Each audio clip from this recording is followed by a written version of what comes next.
In the next few minutes, I'm going to talk about Iowa's changing rules around early literacy in elementary schools.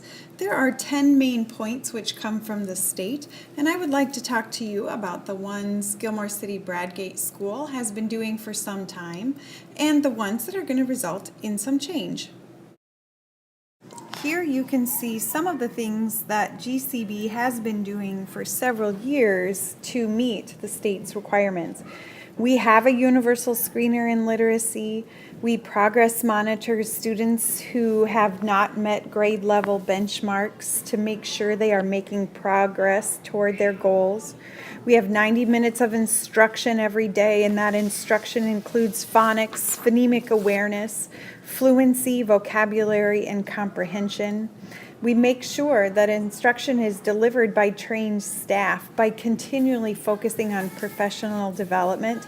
And of course, we monitor students' success against the benchmarks and watch their growth over time. At GCB, we do have improvements to make in our practice to better meet the state's guidelines. For example, instruction is aimed at grade level benchmarks. That's not to say that we have not been working toward grade level things with students, but as we grow into the Iowa core, those grade level benchmarks become more rigorous. In addition, communication with families has to start to include the plan of action for students who have not yet met benchmark. So that means we need to do a better job of informing families of just exactly what the plan of action will be with their students regarding their comprehension growth or their fluency and accuracy growth, whatever the plan might be. In addition, we have to report interventions that we do with students along with the results of those. How are they helping kids grow? So reporting to the state will happen 3 times a year. And finally, really the biggest piece of news is students who are not proficient at the end of 3rd grade are to be retained. And so we need to make sure that our system, preschool, kindergarten, 1st grade, 2nd grade, 3rd grade, is all aligned and working well together so that we can prevent the need for that. That is something we don't want to have happen, and so we need to work on literacy with kids with renewed vigor.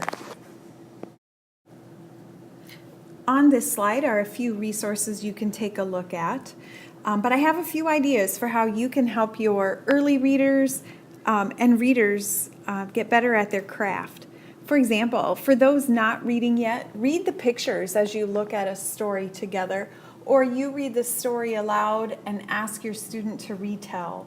For early readers, recognizing letters in the environment, stretching out unknown words to recognize the sounds and letters within, clapping syllables. When students start to read, of course, keep asking for that retell of what they're reading, but also talk about individual words, what they mean, how to break them down into their parts, and how one word could mean different things given different situations. All in all, read whatever you can, books, newspapers, comics, whatever you can get your hands on, and try to make reading a part of your daily routine.